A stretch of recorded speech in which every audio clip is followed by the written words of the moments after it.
Hello તાલીમાર્થી મિત્રો, અંગ્રેજી ભાષાના શબ્દ શીખવાનો આજે 151મો દિવસ છે. તો ચાલો શબ્દ શીખીએ. આજનો પહેલો શબ્દ છે પ્રેક્ટિસ. તેનો સ્પેલિંગ છે PRACTICE. પ્રેક્ટિસ એટલે અભ્યાસ અથવા તો પ્રેક્ટિસ. ઉદાહરણ તરીકે, practice max a person perfect.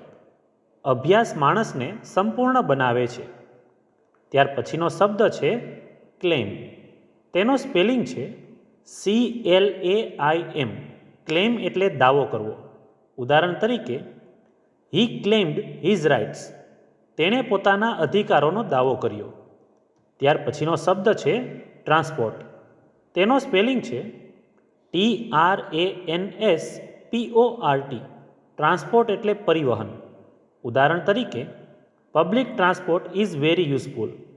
જાહેર પરિવહન ખૂબ ઉપયોગી છે. ત્યાર પછીનો શબ્દ છે બિલોંગ. તેનો સ્પેલિંગ છે BELONG. બિલોંગ એટલે સંબંધ ધરાવવો અથવા તો માલિકી હોવી. ઉદાહરણ તરીકે, this book belongs to me. આ મારું પુસ્તક છે. ત્યાર પછીનો શબ્દ છે એક્સરસાઇઝ. તેનો સ્પેલિંગ છે EXERCISE. એક્સરસાઇઝ એટલે કસરત. ઉદાહરણ તરીકે, daily exercise keeps you healthy. દૈનિક કસરત તમને સ્વસ્થ રાખે છે. તો મિત્રો, આજે શીખેલા 5 શબ્દો આ રીતે હતા.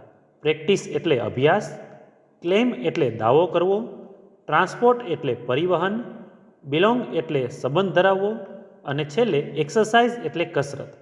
આવી જ રીતે ITIની અને જોબની અપડેટ માટે આ ચેનલને સબસ્ક્રાઈબ જરૂર કરજો.